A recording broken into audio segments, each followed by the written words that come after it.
Question number 1, who is the author of animal farm? Animal farm का author कौन है?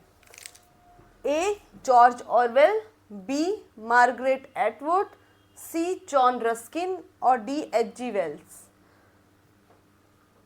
Out of these 4 options who is the author animal farm का? Just take your time please, think over the answer. Animal Farm is the work of George Orwell.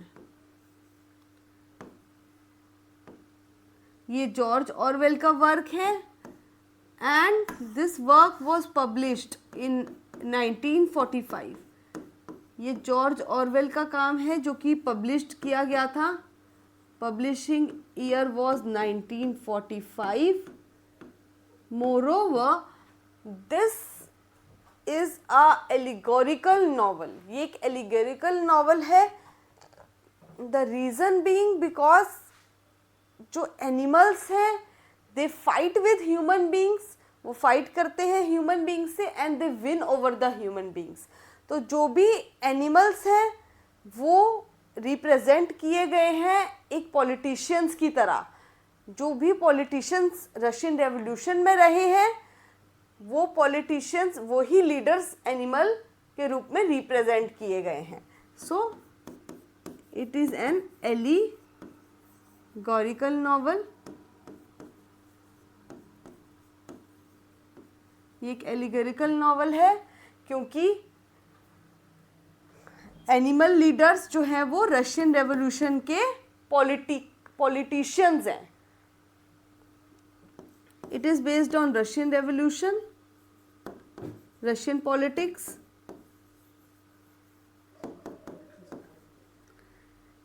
as well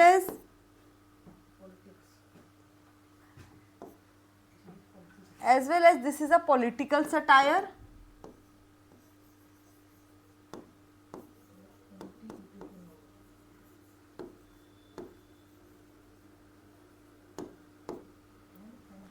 And it shows a fight between human being as well as animal.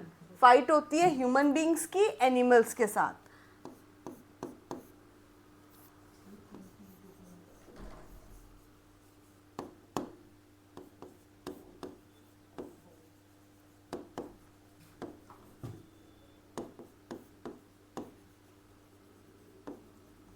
और इस novel को हम anti utopian novel भी कहते हैं. और anti utopian को और क्या कह सकते हैं? डिस्टोपियन.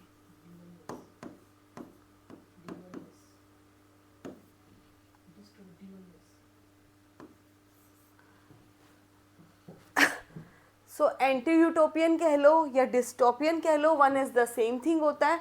बिकॉज एंटी यूटोपियन का मतलब होता है कि कोई भी चीज़ प्रॉपर वे में ऑर्गेनाइज्ड नहीं थी and it is against the nature.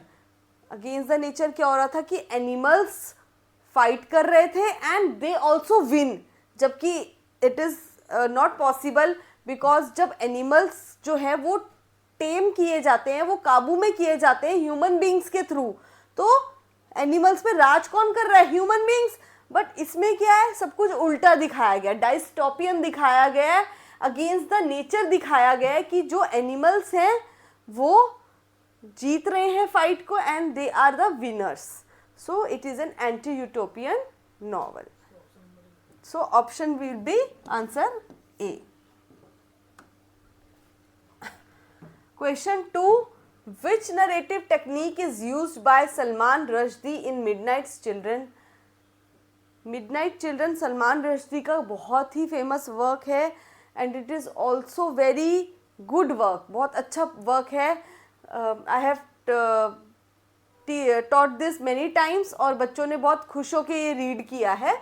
इसमें कई ऑप्शंस है: pathetic fallacy, stream of consciousness, magical realism या फिर story within a story. इनमें से कौन सी चीज़ पाई जाती है? Just take your time please, अपना टाइम लीजिए और इसका आंसर दीजिए. So if we discuss the options, तो ऑप्शंस में क्या हमें पता चलता है कि सबसे पहले जानना ज़रूरी है इनका मतलब क्या है टर्म्स का। सो पैथेटिक फैलेसी बेसिकली क्या होता है? It is basically a personification, a kind of personification, ठीक है। सो पर्सोनिफिकेशन में क्या है कि जब हमें जो इनएनिमेट थिंग्स होती हैं, जो नॉन लिविंग थिंग्स होती हैं, जैसे कि क्या कहते हैं टेबल है, हम टेबल को या फिर चेयर को, या फिर हम बताएं कि लीव्स जो हैं वो उनके लीव्स के जो हेयर हैं वो मूव कर रहे थे। तो इस तरीके से हम नॉन लिविंग थिंग्स को जब पर्सन्स की तरह रिप्रेजेंट करते हैं कि वो लिविंग हैं, तो उस केस में पर्सोनिफिकेशन का यूज़ होता है और उसी को पैथेटिक फैलेसी कहते हैं। ये जो टर्म है ये दिया है जॉन रस्किन ने, जो कि विक्टोरियन एरा के ऑथर थे, बिलोंग्स टू विक्टोरियन एरा।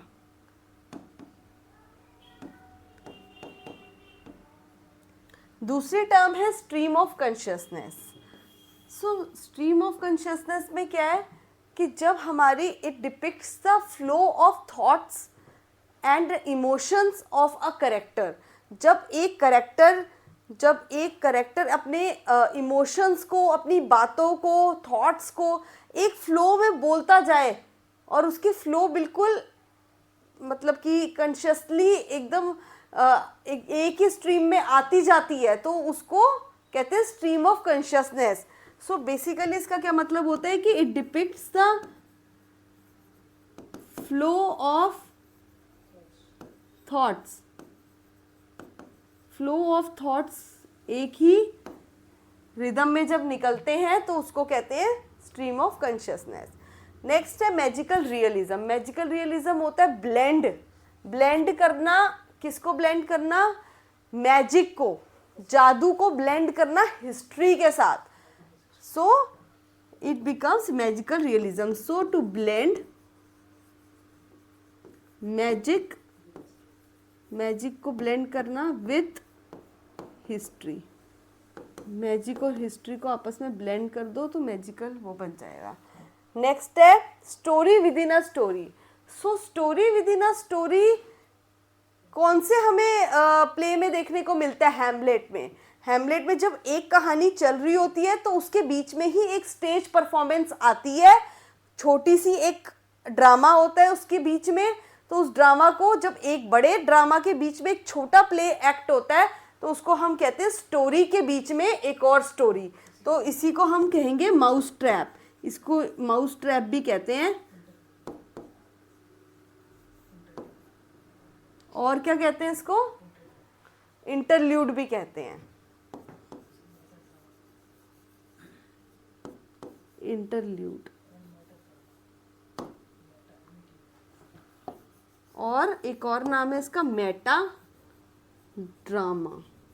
ये तीनों नाम है किसके नाम है? Play with in a play के। सो ये सारी टर्म्स मैंने आपको एक्सप्लेन कर दी हैं। अब इसमें से आंसर क्या है? तो सलमान रश्दी का जो मिडनाइट चिल्ड्रन है उसके अंदर यूज हुआ है कौन सा? मैजिकल रियलिज्म, यानी कि मैजिक का ब्लेंड दिखाया गया है। कैसे? क्योंकि इसमें क्या है, कौन सी कहानी है? इसमें स्टोरी जो रिप्रेजेंट की गई है वो इन 1947 की है। मिडनाइट का टाइम था। मिडनाइट का कौन सा टाइम था? रात को कितने बजे से कितने बजे तक? 12 से 1 बजे के बीच में रात का टाइम था। और उस समय 1001 जो है मैजिकल चिल्ड्रन जो है वो बर्थ लेते हैं। और उनमें से भी 2 चिल्ड्रन होते हैं जो कि मेन प्रोटोगेनिस्ट हैं इस प्ले के। उनका नाम है Salim and Shiva.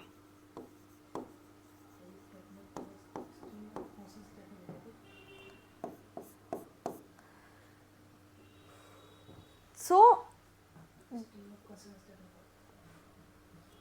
this is all about the Midnight's Children. जिसमें कि क्या कहते हैं मैजिकल पावर्स होती हैं उन बच्चों के पास, जो बच्चे रात को 12 से 1 बजे के बीच में बॉर्न हुए थे उस टाइम, और क्या कहते हैं वो उन पावर्स से they use to do a lot of magic, they were not like the normal children. ठीक है, अब एक स्ट्रीम ऑफ कॉन्शियसनेस ये टर्म जो है पॉपुलराइज्ड की है, किसने पॉपुलराइज्ड की है? सो इट इज़ बेसिकली, ये टर्म फेमस की है, किसने फेमस की है? By William James. William James ने स्ट्रीम ऑफ कॉन्शियसनेस टर्म को फेमस किया है, और इस टर्म के साथ, इस टर्म को यूज़ करने के साथ एक नाम जुड़ता है। इस टर्म को किसने ज़्यादा यूज़ किया? वर्जीनिया वुल्फ ने। किसने? वर्जीनिया वुल्फ ने इस टर्म को बहुत अच्छे से यूज़ किया है। और जो ये टर्म है वो किस बुक में पहली बार आई है, किस बुक में इस टर्म का यूज़ हुआ है? स्ट्रीम ऑफ कॉन्शियसनेस इस टर्म का यूज़ हुआ है विलियम जेम्स ने अपनी खुद की बुक में किया है, प्रिंसिपल ऑफ साइकोलॉजी में। प्रिंसिपल ऑफ साइकोलॉजी में उन्होंने इस टर्म का यूज़ किया है। सो स्ट्रीम ऑफ कॉन्शियसनेस ये कौन सी बुक में इस टर्म का यूज़ हुआ है? प्रिंसिपल ऑफ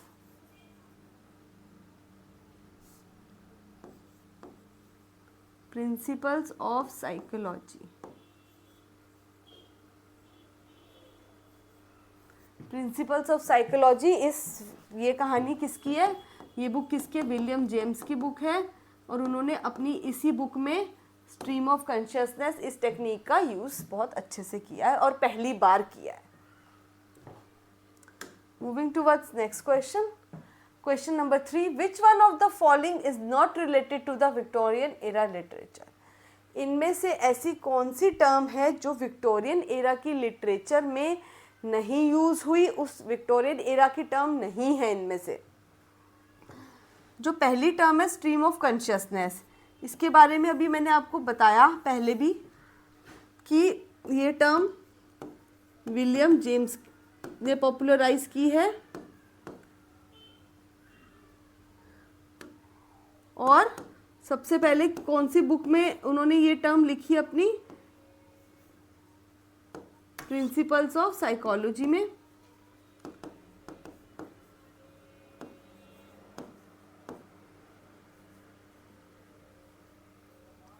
और इस टर्म का मतलब भी मैंने आपको भी एक्सप्लेन किया था, that stream of consciousness means that flow of thoughts. तो एक वर्ड में हम क्या बोल देंगे इसको? Flow of thoughts।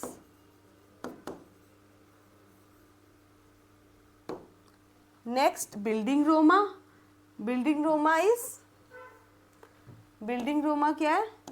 building Roma is the development of a character, from childhood till he is being an old or growing age। जब तक वो एक मतलब उसका करेक्टर एक डेवलप नहीं हो जाता, तब तक छोटे से लेके बड़े तक जो उसके करेक्टर में जो भी ग्रोथ और डेवलपमेंट होती है करेक्टर की, उसको बिल्डिंग रोमा कहते हैं। So the development of the character of protagonist, development या ग्रोथ ऑफ करेक्टर, उसको बिल्डिंग रोमा कहते हैं, जब करेक्टर की ग्रोथ होती है। और यूटिलिटेरियनिज्म का क्या मतलब है? इसका मतलब है कि वर्किंग क्लास, यानी कि उस समय विक्टोरियन एरा में वर्किंग क्लास जो है उस पर बहुत ज़्यादा एम्फेसिस हो गया था। People more and more people, women started working, doing the work. So utilitarianism means working class, it is related to more and more working class. And last is industrial revolution. Industrial revolution में क्या है कि ज़्यादा से ज़्यादा industries उस समय open की गई, and more people started doing the work with the machines rather than hand work. So machines के वर्क पे फोकस होने लगा। So what will be the answer? Answer इसका क्या होगा? Answer will be stream of consciousness because it is a modern technique. Stream of consciousness modern age की technique है and these three all are Victorian era techniques. ये तीनों Victorian era की technique है.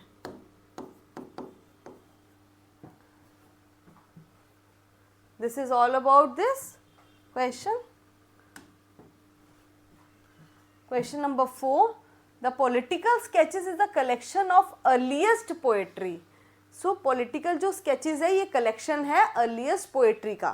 Just take your time and look over the options. चलते हैं अपने चारों ऑप्शंस की तरफ. पहला है विलियम वर्ड्सवर्थ, दूसरा है रॉबर्ट बर्न्स, तीसरा है विलियम ब्लेक एंड चौथा है Robert Frost. So William Wordsworth, we all know that he was the chief of romantic age. ये चीफ थे रोमांटिक एरा के, चीफ पोएट थे, ये सबसे मुख्य पोएट थे रोमांटिक एरा के. Robert Burns, William Blake, Robert Frost. And William Blake was also belongs to romantic era. William Blake भी रोमांटिक एरा को बिलोंग करते थे.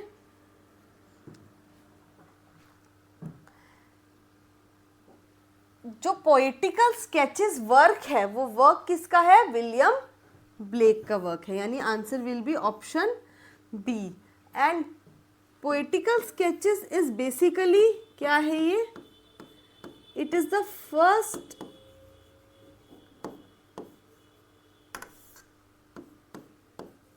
it is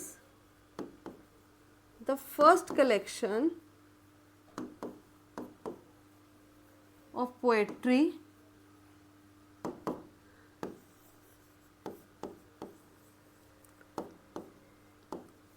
and poetry and prose by Blake. ये black की पहली collection थी poetry की और प्रोज की, जिसको उन्होंने कलेक्ट करके क्या नाम दिया? पोएटिकल स्केचेस का नाम दिया.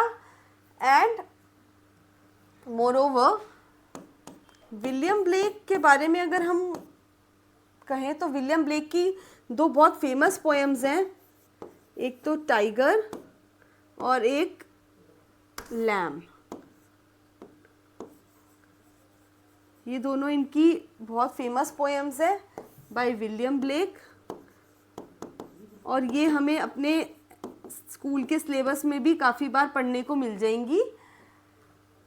एंड विलियम ब्लेक ने एक बहुत अच्छी लाइन कही थी, एक मतलब कमेंट किया था किसके बारे में? मिल्टन के ऊपर, कि मिल्टन ने जो पैराडाइज लॉस्ट लिखा था उसके लिए विलियम ब्लेक बोले, क्या बोला उन्होंने? That Milton is in devil's party without knowing it.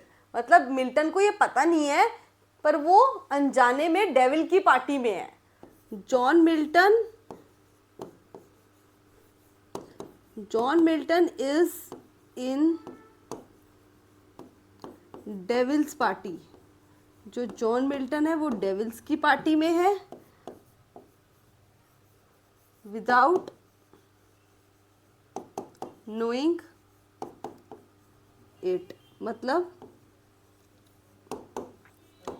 कि जो जॉन मिल्टन है उनको ये पता नहीं है कि जो रोल वो सैटर्न का प्ले कर रहे थे पैराडाइज लॉस्ट में, उसके कारण वो डेविल पार्टी में कहे गए हैं. उनके बारे में कहा गया है कि वो एक डेविल्स की पार्टी के हैं. और कहा किसने है? विलियम ब्लेक ने.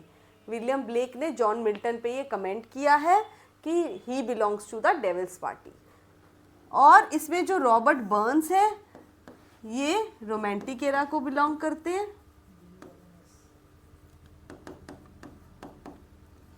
और Robert Frost he belongs to the 20th century modern era. So he belongs to the modern. This is all about this question. Answer will be option William Blake. Question 5. Which of the following is a famous work by Daniel Defoe? हमारे पास क्या क्या options है? First Robinson cruise, be the new Atlantis, see the pilgrims progress, D the unfortunate traveller. So take your time please and just answer which will be the right option. So answer will be, इसमें से क्या answer होगा? Robinson Crusoe होगा या the new Atlantis, the pilgrims progress, the unfortunate traveller. Answer will be option A, Robinson Crusoe. So Robinson Crusoe एक story है एक ऐसे आदमी की जो कि एक डेजर्टेड आइलैंड पे रहता है and he overcomes his problems and adversities. Her problem से लड़के एडवर्सिटी से ओवरकम करके वो ऊपर उठ के आता है प्रॉब्लम से. तो ये स्टोरी है उसी आदमी की जो एक अलग थलग, डेजर्टेड मतलब होता है एक दूर एक अलग थलग आइलैंड पे रहता है और वो कैसे अपनी एडवर्सिटीज को ओवरकम करता है. सो what we will be writing that it is the story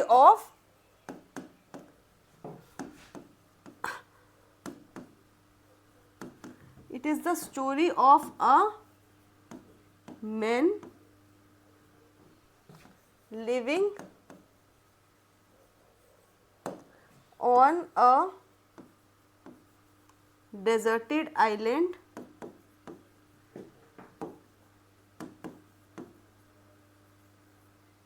and also detailing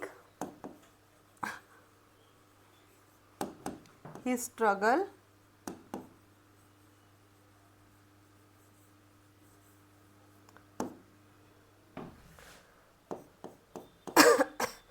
ultimately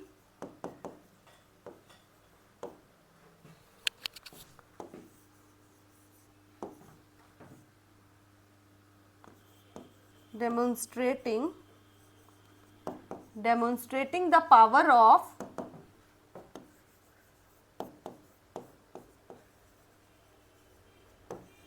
human determination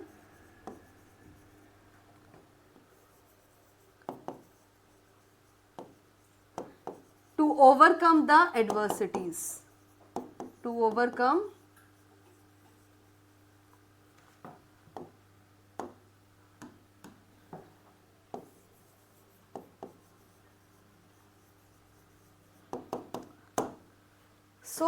एक डेजर्टेड आइलैंड की स्टोरी है, ह्यूमन स्ट्रगल की स्टोरी है and how to overcome the adversities, से कैसे ऊपर उठ के आया जाता है. Robinson Crusoe. Question number 6. Just for a handful of silver he left us, just for a riband to stick in his coat. These lines are from the lost leader bye.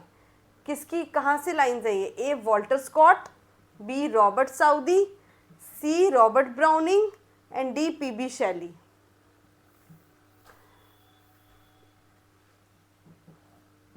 Just take your time please. तो अगर आपने ये answer सोच लिया है तो इसका answer होगा मेरे अकॉर्डिंग, इसका आंसर है रॉबर्ट ब्राउनिंग, सी. रॉबर्ट ब्राउनिंग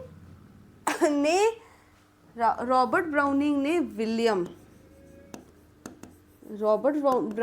विलियम वर्ड्सवर्थ के बारे में ये बात कही है. सो Robert browning said about William Wordsworth कि जो विलियम वर्ड्सवर्थ थे उन्होंने क्या किया, उन्होंने अपने आप को ही लेट हिमसेल्फ बी ब्राइब्ड, उन्होंने अपने आप को ब्राइब कर लिया, let himself be bribed by government. जो उस समय की गवर्नमेंट थी उससे अपने आप को ब्राइब कर लिया और कुछ सिल्वर के कॉइन लेके विलियम वर्ड्सवर्थ ने खुद को अपने ईमान को जो है वो बेच दिया. किसको बेच दिया? गवर्नमेंट को और क्वीन को उस टाइम की. And these line are from Lost Leader, जो कि कब लिखी गई है? ये इन 1845 में लिखी गई है ये, इन 16 लाइन्स और कितने 2 स्टैंजास. ठीक है। एंड फर्स्ट स्टेंजा में क्या होता है, फर्स्ट स्टेंजा में he feels betrayed, angry and disappointed. जो रॉबर्ट ब्राउनिंग है, in first stanza he feels betrayed, angry and disappointed.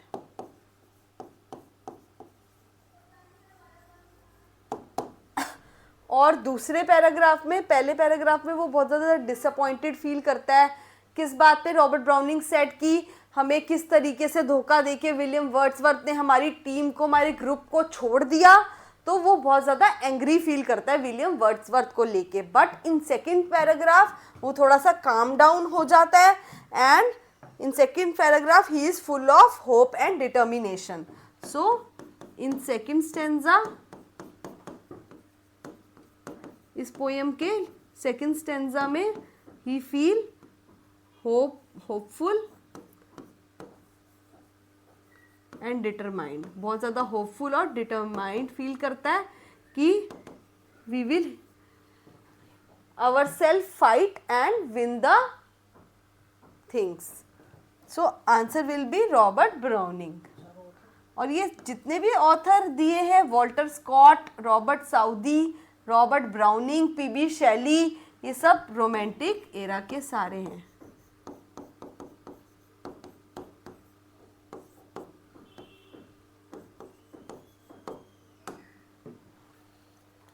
Question number 7, which of the following is a famous work by Samuel Taylor Coleridge. Samuel Taylor Coleridge का इनमें से सबसे फेमस work कौन सा है? The prelude, A, B lyrical ballads, C the rhyme of ancient mariner, D Thalaba. So इनमें से सैमुअल टेलर कॉलरिज का सबसे फेमस वर्क कौन सा है? Just take your time please. It is the rhyme of the Ancient Mariner, यानी कि सी, ऑप्शन सी। सो इसमें से जो द प्रिल्यूड है, प्रिल्यूड में, प्रिल्यूड क्या है, किसका है? It is a work by S T. Coleridge, it is a work by William Wordsworth. So William Wordsworth का वर्क है ये। और कितनी बुक्स में लिखा गया ये work? It is written in 14 books.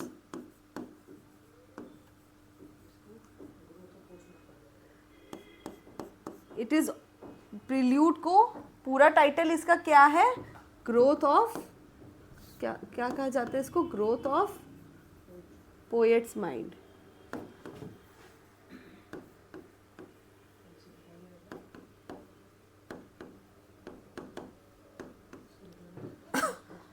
And also it was written in 1805 by William Wordsworth, और उनकी डेथ के बाद it was published in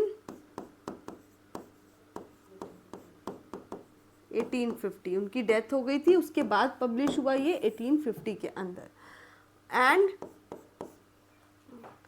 जो प्रिल्यूड था उसके अंदर, प्रिल्यूड में क्या था? बेसिकली ये ग्रोथ थी पोएट्स के माइंड की, यानी कि इसमें प्रोग्रेस का जिक्र किया गया है। Next lyrical ballads. Lyrical ballads में क्या था? So lyrical ballads, lyrical ballads has 23 poems. इसमें 23 पोएम्स थी, जिसमें से 19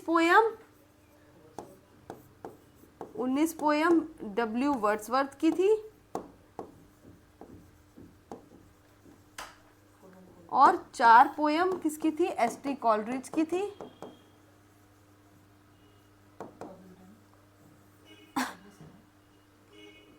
और ये कोलैबोरेटेड वर्क था, विलियम वर्ड्सवर्थ का और एस.टी. कॉलरिज का मिलजुल के वर्क था, क्योंकि कुछ 19 पोएम्स विलियम वर्ड्सवर्थ ने लिखी थी और 4 पोएम एस.टी. कॉलरिज ने लिखी थी।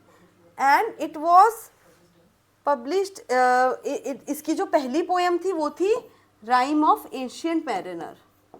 इसकी पहली पोएम थी राइम ऑफ एंशिएंट मैरिनर, जो कि किसकी थी, एस.टी. कॉलरिज की थी। और इसकी लास्ट पोएम थी टिंटन एबे, जो कि विलियम वर्ड्सवर्थ की पोएम थी, टिंटन एबे।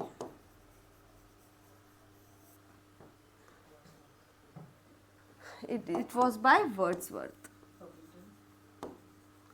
और ये पब्लिश कौन से ईयर में हुआ था, 1798 में इट वॉज पब्लिश्ड।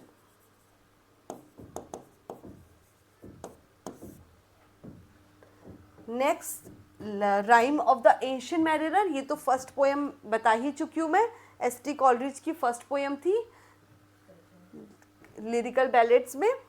और थलाबा क्या है, थलाबा का पूरा टाइटल था थलाबा द डिस्ट्रॉयर। और ये किसका वर्क था, रॉबर्ट साउदी का वर्क था।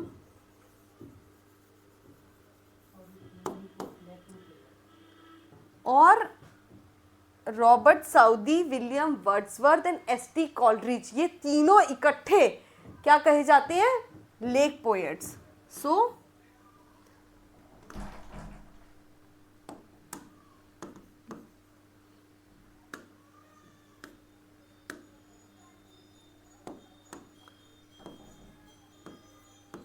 लेक पोएट्स कौन कौन से थे हमारे, विलियम वर्ड्सवर्थ और एस.टी. कॉलरिज, और तीसरा रॉबर्ट साउदी। ये तीनों मिला के लेक पोएट्स कहते हैं। इन तीनों के ग्रुप को लेक पोएट्स कहते हैं। Number 8, which meter is used in a blank verse? A. Trochaic pentameter, B. Iambic pentameter, C. Iambic hexameter और D. Trochaic hexameter। So सबसे पहले समझना जरूरी है कि ब्लैंक वर्स क्या है। ब्लैंक वर्स होता है it is an unrhymed verse होता है ये इन iambic pentameter. It is an unrhymed verse of 5 feet in iambic pentameter.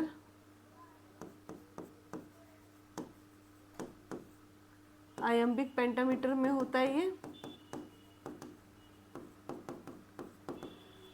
सो इससे हमें ये तो पता चल गया कि आंसर हमारा है ऑप्शन बी, iambic pentameter। बाकी टर्म्स भी हमें जानना बहुत ज़रूरी है। जैसे ट्रॉकिक पेंटामीटर क्या होता है, ट्रॉकिक पेंटामीटर होता है बड़ी छोटी मात्रा के 5 पेयर्स। जब बड़ी और छोटी मात्रा के 5 पेयर मिलते हैं तो वो ट्रॉकिक पेंटामीटर बनाते हैं। दूसरा है आयम्बिक पेंटामीटर, छोटी और बड़ी मात्रा के 5 पेयर। आयम्बिक हेक्सामीटर अगेन छोटी बड़ी के but hexa mean 6 pairs. Trochaic hexameter that means बड़ी और छोटी मात्रा के हेक्सा यानी 6 पेयर्स।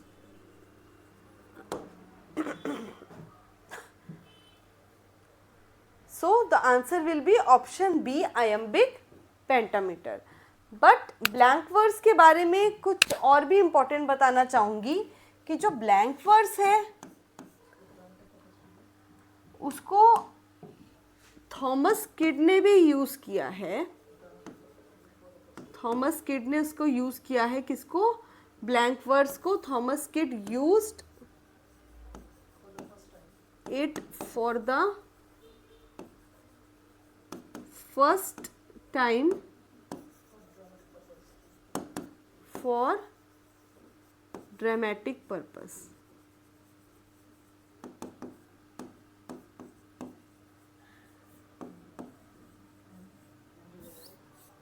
और हेनरी होवार्ड ने भी इसे यूज किया है। हेनरी होवार्ड, जिनको हम अर्ल ऑफ सरे भी कहते हैं, अर्ल ऑफ सरे भी कहते हैं, used it for the first time, used it for the first time for poetic purpose. Poems में फर्स्ट टाइम उन्होंने यूज किया किसको, ब्लैंक वर्स को. और जो क्रिस्टोफर मार्लो थे, क्रिस्टोफर मार्लो के जो ब्लैंक वर्स है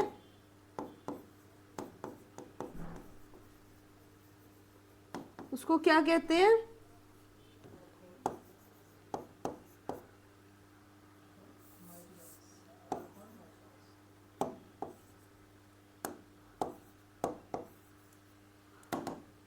क्रिस्टोफर मार्लो के जो ब्लैंक वर्स है उसको हम कहते हैं माइटी लाइन्स.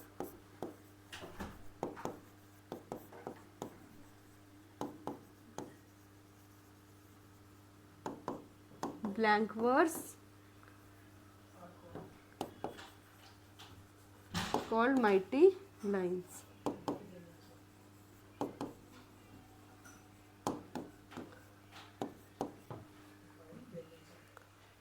और ये लाइन कही किसने है, ये लाइन कही है by Ben Jonson.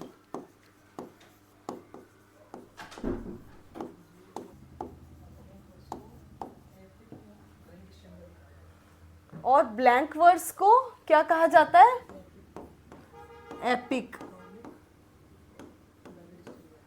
Ballot stanza भी कहा जाता है इसको, बैलेट स्टेंजा, क्योंकि ब्लैंक वर्स एपिक और बैलेड में भी यूज होता है, इसलिए इसको एपिक और बैलेड भी कहा जाता है, ballot stanza. So moving towards the next question. Question number 9. Dorothea Brooke is a 19-year-old orphan in the novel by George Eliot. So, Dorothea Brooke बहुत ही एक फेमस कैरेक्टर है और आप सबने भी इनके बारे में रीड किया होगा. कमेंट बॉक्स में भी कई बच्चों का बहुत सही जवाब आ रहा है. Very good. Yes yes, Middlemarch. कई बच्चों ने सही आंसर दिया, Middlemarch. So Dorothea Brooke एक ऑर्फन गर्ल होती है. एक जो ये ऑर्फन गर्ल होती है ये किस नॉवल में है क्वेश्चन है, तो ये मिडल मार्च नॉवल है और ये नॉवल लिखी है जॉर्ज इलियट ने. जॉर्ज इलियट जो है इनका रियल नेम क्या है,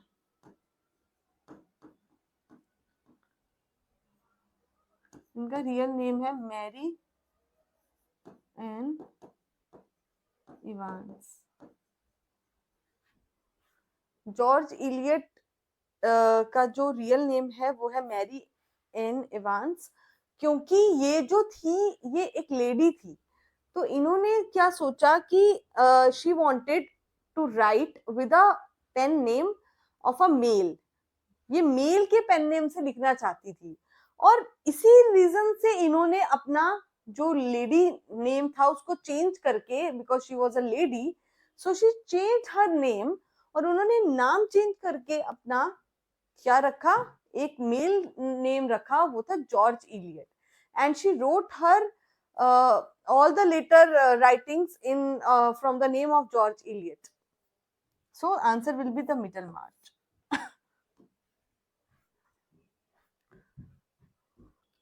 Question number 10. Who wrote the tragical history of Dr. Faustus? So जो डॉक्टर फॉस्टस है वो लिखा किसने है, क्रिस्टोफर मार्लो ने. और क्रिस्टोफर मार्लो को हम और क्या कहते हैं, क्रिस्टोफर मार्लो को हम फादर कहते हैं. किसका फादर कहते हैं, हिस्टोरिकल प्लेस का. So he was also the father of historical plays. इन्हें हिस्टोरिकल प्लेस का फादर भी कहते हैं. और ये जानना भी जरूरी है कि क्रिस्टोफर मार्लो जो है, उनका जो डॉक्टर फॉस्टस है, ये एक ट्रेजेडी है। और इन्होंने अपनी लाइफ टाइम में, क्रिस्टोफर मार्लो ने अपने लाइफ टाइम में सारी ट्रेजेडीज ही लिखी हैं। इन्होंने कोई भी कॉमिक प्ले नहीं लिखा है अपनी लाइफ टाइम में। So he used to write tragedies. इन्होंने, क्रिस्टोफर मार्लो ने सिर्फ ट्रेजेडीज ही लिखी हैं। और इनका जो डॉक्टर फॉस्टस है, ये भी एक ट्रेजेडी है, ये भी एक ट्रेजेडी प्ले है, और it is a German play. ये एक जर्मन प्ले है जो कि लिखा गया है 1604 में ईयर। और it is in this, it is basically based on the name of the person is Faust। और फॉस्ट क्या करता है? He sells his soul। वो अपनी सोल को सेल करता है। He sells his soul for 24 years। Soul को कितने ईयर्स के लिए सेल करता है? 24 ईयर्स के लिए सेल कर देता है डेविल को। डेविल को सोल्ड कर देता है for what? For power, for determination, for knowledge. He wants these things. तो इसलिए वो अपनी सोल को डेविल को दे देता है ताकि वो उसमें पावर, नॉलेज और ये सब चीजें एनहेंस कर दे। सो एक ग्रीड थी उसके अंदर, फॉस्ट के अंदर, और he was a German person. और ये एक जर्मन प्ले है by Christopher Marlowe. So answer will be answer A. Moving towards the question number 11. A tenor of a metaphor is what? जो मेटाफर होता है उसको इम्प्लाइड सिमिली भी कहते हैं, और जो टेनोर होता है उसको हम सब्जेक्ट भी कहते हैं, यानी सब्जेक्ट या थीम। ठीक है, तो सो अ टेनोर इज अ सब्जेक्ट और a theme of the metaphor. जो मेटाफर है उसका कोई भी सब्जेक्ट हो या थीम हो, उसको क्या कहेंगे? टेनोर। और मेटाफर को हम, जैसे कि मैंने आपको बताया भी, अगर क्वेश्चन आए कि इम्प्लाइड सिमिली किसे कहते हैं, तो आंसर लगाना है मेटाफर। मेटाफर को हम इम्प्लाइड सिमिली कहते हैं।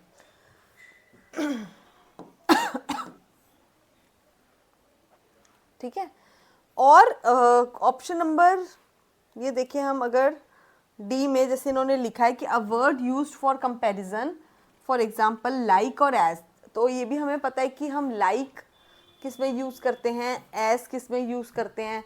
तो हम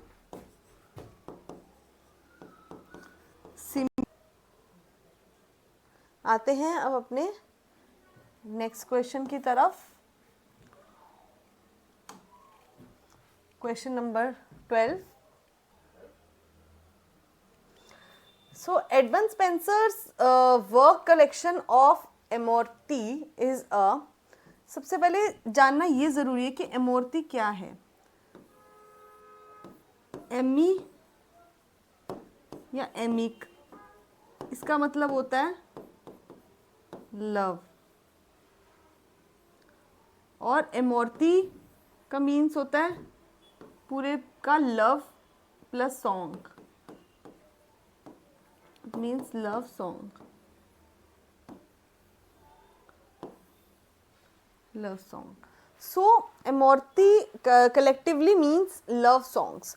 और हमें पता है कि जो लव सॉन्ग्स होते हैं वो सोनेट्स ही होते हैं। Sonnets are love songs. So answer will be D. और इसके साथ जानना ये भी ज़रूरी है कि ये सोनेट्स जो थे वो कितने थे? 89 सोनेट्स थे जो कि एमोर्टी में थे। और 89 सोनेट्स में भी अगर हम स्प्लिट करके देखें, 89 89 अगर हम सोनेट्स को देखें स्प्लिट करके, तो इसमें से 88 जो हैं वो थे पोएम्स, और जो 1 है वो है लव सॉन्ग। टोटल हो गए 89 की फिगर। और ये जो थे लिखे गए थे कौन से ईयर में, ये भी इम्पोर्टेंट है, because it was written in 1594 and they were published in 1595। So written in, writing year था 1594 एंड पब्लिश्ड कब हुए, 1595 में। और एडमंड स्पेंसर को सेकंड फादर ऑफ पोएट्री भी कहा जाता है। सो एडमंड स्पेंसर जो हैं इनको क्या कहा जाता है, second father of poetry.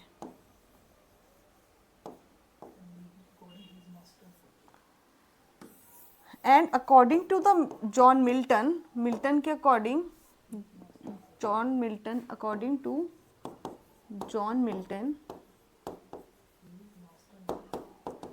John Milton के अकॉर्डिंग इनको, एडमंड स्पेंसर को क्या कहा गया, master, master in poetry.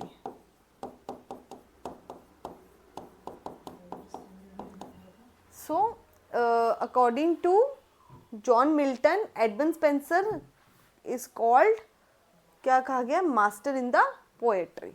John Milton ने, उन्होंने कहा था ये एडमंड स्पेंसर जो है मास्टर है पोएट्री के, बहुत अच्छी पोएट्री लिखते हैं। ठीक है, बढ़ते हैं अपने अगले क्वेश्चन की तरफ। Question number 13, what is the name of the protagonist of Franz Kafka's novel the trial. Now what is protagonist? Protagonist होता है hero, hero of the novel, और एंटेगोनिस्ट होता है villain.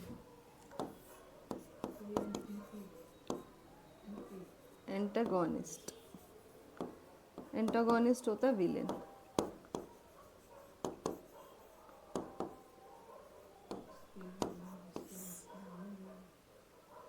So villain of the novel. So protagonist हो गया hero. सो इसमें पूछा क्या गया है कि हीरो कौन था, फ्रेंच काफ्का की नॉवल का हीरो कौन था। सो फ्रेंच काफ्का की नॉवल का हीरो था जोसेफ के। जोसेफ के जो थे, question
Question number 14. Viola is shipwrecked on the coast of Illyria and she comes ashore with the help of a captain.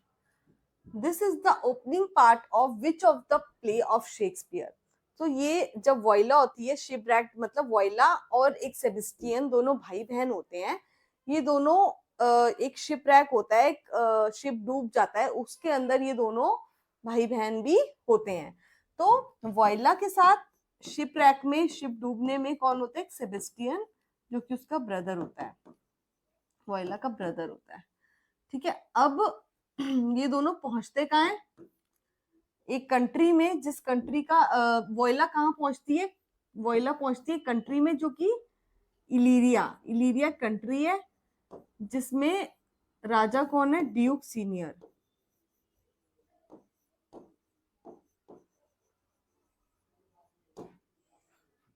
इलीरिया एक कंट्री है जिसके राजा है ड्यूक सीनियर। वोइला शिपरैक होके वहां पहुंचती है और ड्यूक सीनियर के वहां वोइला क्या करती है? काम करती है इन अ डिस्गाइज्ड मैनर, मतलब वो अपना रूप बदल लेती है वोइला, और रूप बदलने के बाद वो बन जाती है सिजेरियो।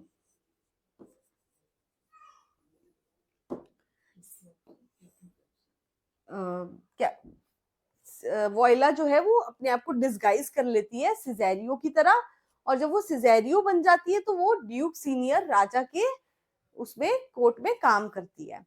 ठीक है, वोइला। अब इसी प्लेन, ये जब प्ले आता है तो उसके स्टार्टिंग में एक लाइन आती है, प्ले की स्टार्टिंग में, music is the food of love, music is the food of, if music is the food of love, play it on. अगर म्यूजिक ही फूड है लव का, सो इसको प्ले करते रहो, म्यूजिक को। तो ये इस प्ले की स्टार्टिंग में, ओपनिंग में ये लाइन आती है, music, if music is the food of love, play it on. ये कहता है ड्यूक सीनियर, ये लाइन ड्यूक सीनियर की है। सो the answer will B twelfth night. Voila जो है करेक्टर, वो ट्वेल्थ नाइट में है। Moving towards our next question. So question 15 में पूछ रहे हैं, who is the daughter of Shylock in merchant of Venice. Merchant of Venice क्या है हमारा? सबको पता है, मैंने अपने पहले लेक्चर्स में भी बताया है कि it is a play, it is a play by William Shakespeare, it is a play by William Shakespeare. और इसमें जो क्या कहते हैं, शाइलॉक है, ये एक मनी लेंडर है जो कि किसको पैसा उधार पे देते हैं? शाइलॉक एक मनी लेंडर है जो कि मनी उधार पे देता है पोर्शिया के हस्बैंड यानी बेसेनियो को, बेसोनियो के मित्र को देता है, एंटोनियो को।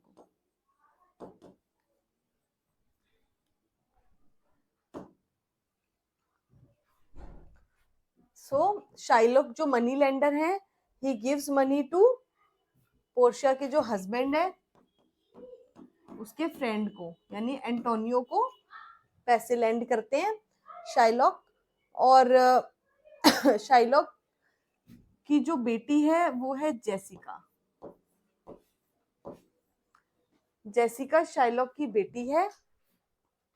और पेज बॉय के रूप में, पेज बॉय के रूप में ये डिस्गाइज करती हैं, और डिस्गाइज करने के बाद ये भाग जाती हैं, अपना सारी ज्वेलरी, फादर का सारा मनी एंड ऑल लेके ये she runs away with his friend, elope हो जाती है अपने फ्रेंड के साथ जिसका नाम होता है लोरेंजो। लोरेंजो के साथ ये इलोप हो जाती हैं। और जो नेरिसा होती है, यानी जो ऑप्शन बी है, ये पोर्शिया की अटेंडेंट होती है, पोर्शिया की नर्स होती है या अटेंडेंट कह लो। ऑप्शन सी है बेल्थेजर, ये पोर्शिया का ही डिस्गाइज नेम है।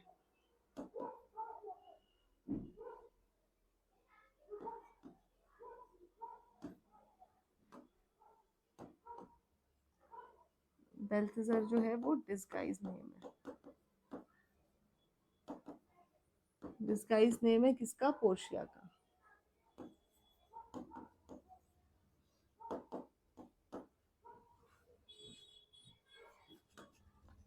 So the option will be, option क्या होगा? डी, जेसिका, यानी शाइलॉक की बेटी थी जेसिका जो कि भाग गई थी अपने फ्रेंड लॉरेंजो के साथ। So moving towards the next question, question number 16, dash is the boss of a criminal gang of young boys and girls in Oliver twist.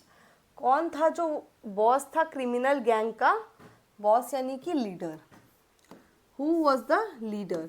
Leader कौन था? Criminal gang of young boys and girls. So he was Fagin. Fagin was the leader of young boys and girls, and also he was buyer. ये buyer भी था of stolen things, यानी कि चोरी की चीज़ों का buyer था। And also Oliver Twist is a novel written by Charles Dickens. So it is a novel by Charles Dickens and its subtitle is A Parish Boy's Progress. So Charles Dickens ने basically इसको लिखा और इसको एक title के under लिखा था उन्होंने, जिस टाइटल का नाम था बॉस। सो चार्ल्स डिकेंस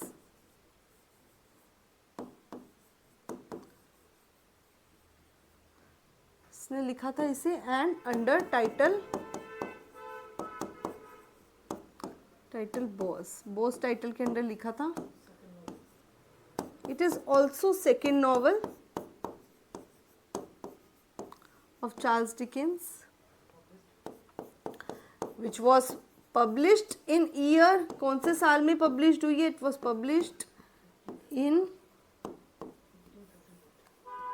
year 1838, 1838 में publish की गई है ये।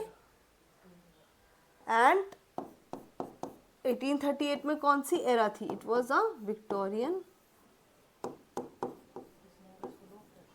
Victorian era. This novel is basically full of grief, sadness, and we can give it a name like it is full of pathos. ये novel pathos से भरी हुई थी, not humor, no comedy, nothing. So it is generally called a novel full of pathos. So it is full of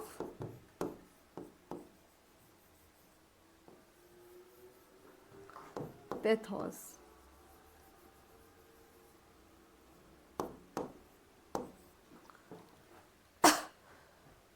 So answer will be option B. Moving towards the question number 17. The novel follows a classical tripartite structure entitled sowing, reaping and garnering. कौन सी ऐसी novel है जो कि जिसमें कि खुद ही मेहनत करनी पड़ रही है, खुद ही उगाना, खुद ही उसको ग्रो, खुद ही बीज डालना, खुद ही ग्रो करना और खुद ही काटना और खुद ही बेचना पड़ रहा है, यानी कि मेहनत दिखा रही है, हार्ड टाइम्स दिखा रही है। ऐसी कौन सी नॉवल की बात हो रही है? जो नॉवल हार्ड टाइम्स दिखा रही है और मेहनत पे, वर्किंग क्लास पे फोकस कर रही है, वो है hard times novels, which basically focuses on working class, जो कि वर्किंग क्लास पे हाईलाइट करती है। क्या हाईलाइट करती है? The economic, social and economic pressures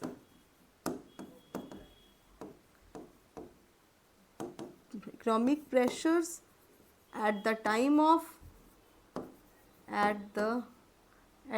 of industrial revolution.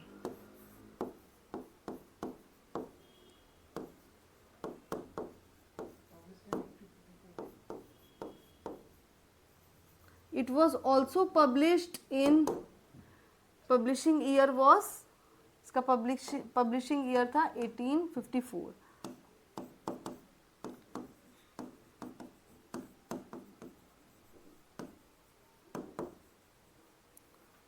So the main character of this novel was Thomas Gradgrind. Thomas Gradgrind इस novel के मेन कैरेक्टर थे, जिन्होंने हमेशा अपने बच्चों को ये शिक्षा दी कि लाइफ में प्रैक्टिकल हो जाओ, come out of the imaginative world, don't be in abstract world, so be practical, do the things, learn the things. Basically he was a very practical person. So the main character of this novel was Thomas Gradgrind. And Thomas Gradgrind was a very practical person, जो कि अपने बच्चों को क्या कहता है कि disregard, he was a practical person and he disregards imaginations.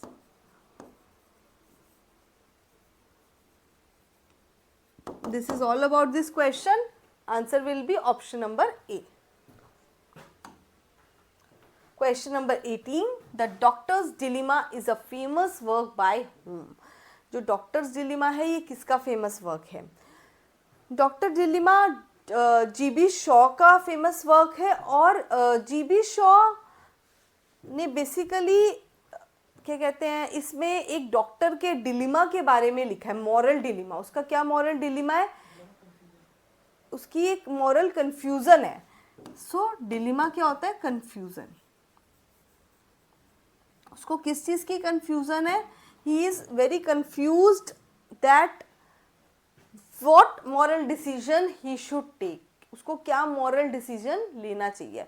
Confusion of moral decision. Which decision?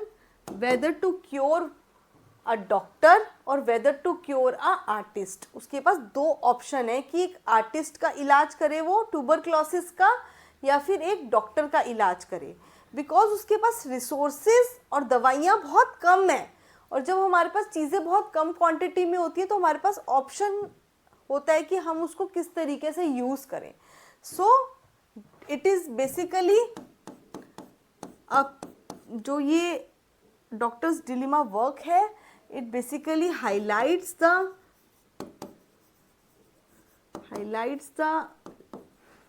limitation of highlights the limited resources, limited medical resources,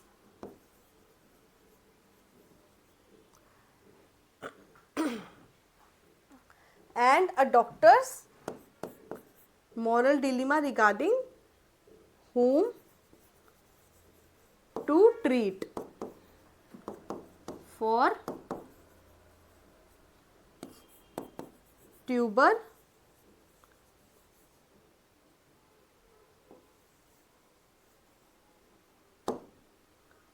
tuberculosis disease. ठीक है.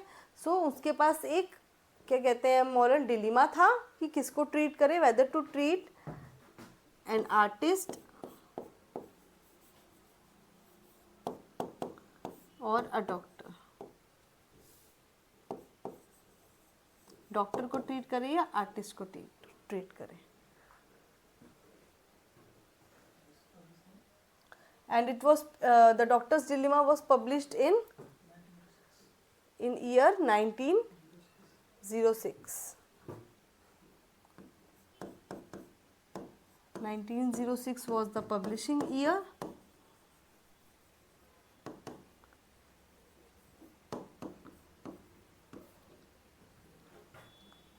So option answer will be option A, George Bernard Shaw, G.B. Shaw. Dash is a satire on various churches by Jonathan Swift. Jonathan Swift ने एक व्यंग्य लिखा था, वो व्यंग्य किया था उन्होंने चर्चिस के ऊपर, और वो व्यंग्य कौन सा था? इनमें से? The Battle of the Books, a Tale of a Tub, Journal to Stella and none of the above. So the answer will be a Tale of a tub,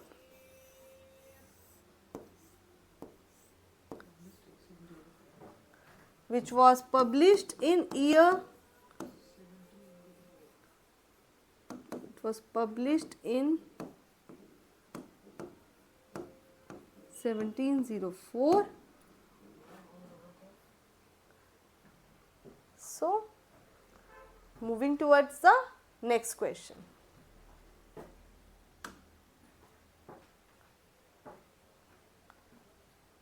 When I consider how my light is spent is one of the best known sonnets of whom? Is it Shakespeare, John Milton, Oliver Goldsmith or Thomas Gray? So this is the first line. ये first line है किसकी?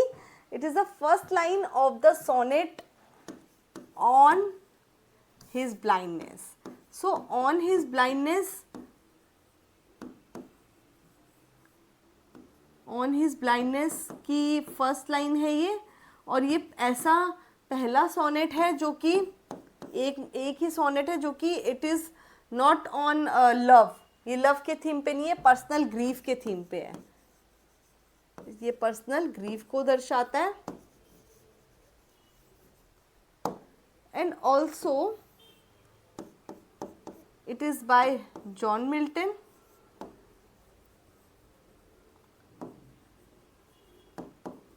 John Milton, who lost his eyesight at the age of 44 years. He got blind,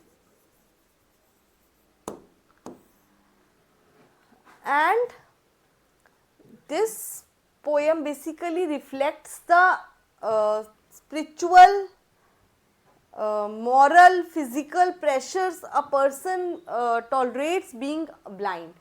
जो जब एक इंसान blind होता है, अंधा होता है, तो वो क्या क्या प्रेशर्स झेलता है लाइफ में, क्या क्या तकलीफ़ें झेलता है. He is, John Milton is expressing his grief in this poem. So it reflects the pressures. It basically reflects the physical and spiritual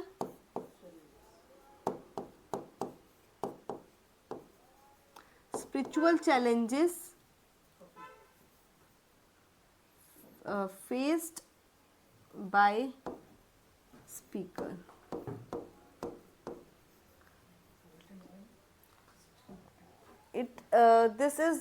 This work is written in 1650. So written in 1650. So the answer will be option B, John Milton. Moving towards next question. Question number 21.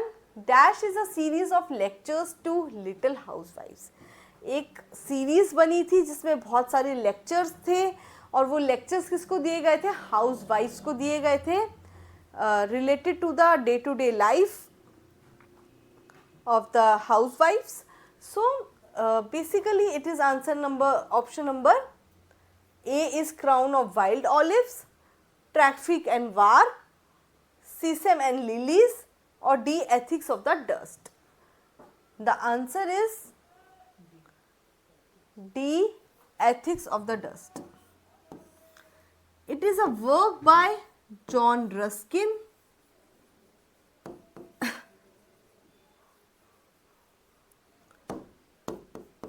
Written in Victorian era.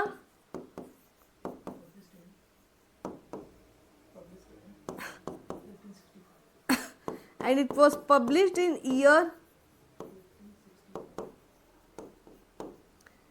1865. So this is all about this question. Ethics of the Dust by John Ruskin. Seven Lamps of Architecture is one of the famous works by whom? Seven Lamps of Architecture is one of the famous works by John Ruskin. So Tennyson, Milton and Matthew Arnold. These all were the options, but the answer is John Ruskin, written in Victorian era. And Tennyson and Matthew Arnold, both were also Victorian era authors. So, authors of Victorian era.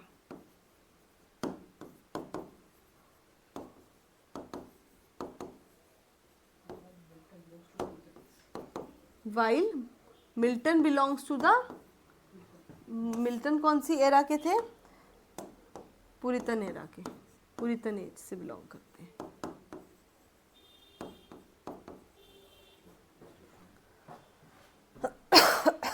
So the answer will be C, John Ruskin. Moving towards the question number 23. Neither a borrower nor a lender be. For loan often loses both itself and friends. Who speaks these lines? So ये lines कौन कहता है? कौन से play में कहता है? So these lines are said by Polonius to whom? Polonius कहता है ये line Laertes को. So Polonius to Laertes. Who was Laertes? Laertes was his son. Laertes उसके son था, and Laertes was going back. उस समय वो he was going back for studies.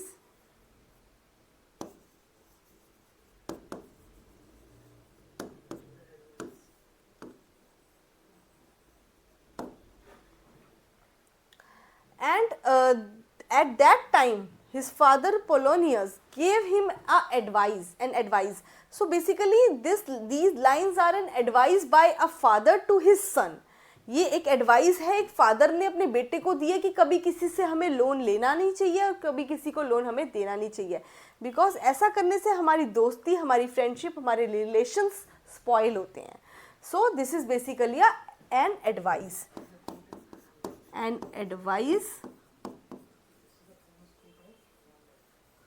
And these lines are the famous lines from the play Hamlet.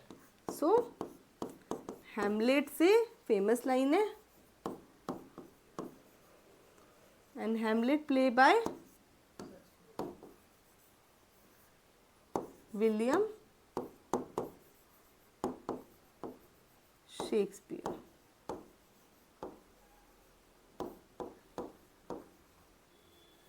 Answer will be option A. Moving towards the question number 24. Who is the Bard of Avon? Bard of Avon कौन था? Bard means poet and Avon is the name of the river. So who was the poet near the Avon river? Avon river के पास का poet कौन था? He was one and only William Shakespeare.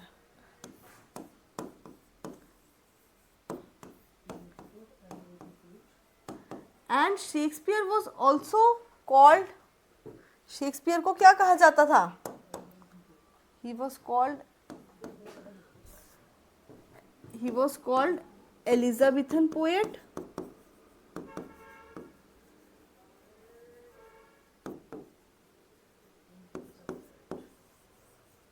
And also Renaissance playwright.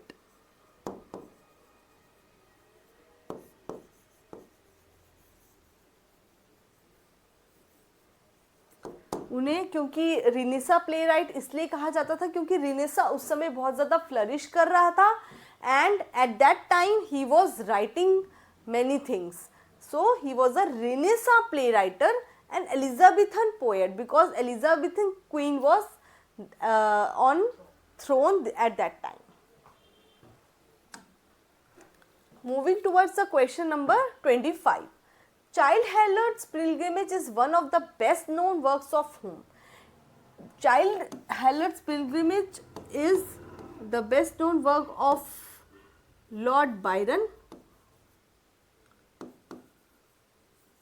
and in this Byron expresses, in this Childe Harold is Byron himself. जो Childe Harold था वो Byron was Byron himself.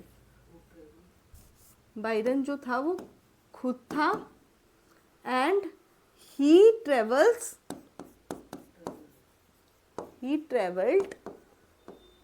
कहाँ travelled करता है?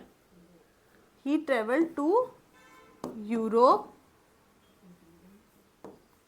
including parts of Portugal,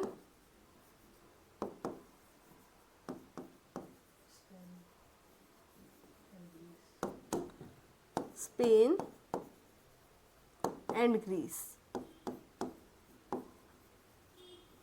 So in this poem he basically expresses his journey and his experiences during the pilgrimage. यात्रा के दौरान जो जो उनके एक्सपीरियंस रहे और जो जो वो उन्होंने विजिट किया प्लेसेस, वो सब प्लेसेस के बारे में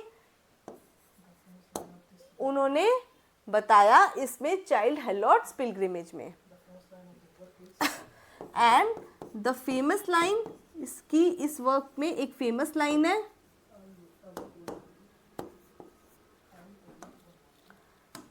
वो लाइन है I awake one morning and found myself famous.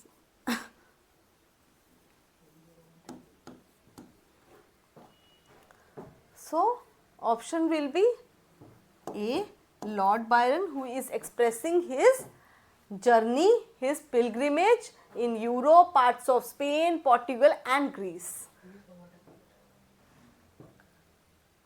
So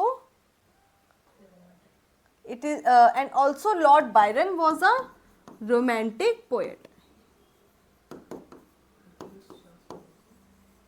and also John Keats, Charles Lamb, these all are romantic poets.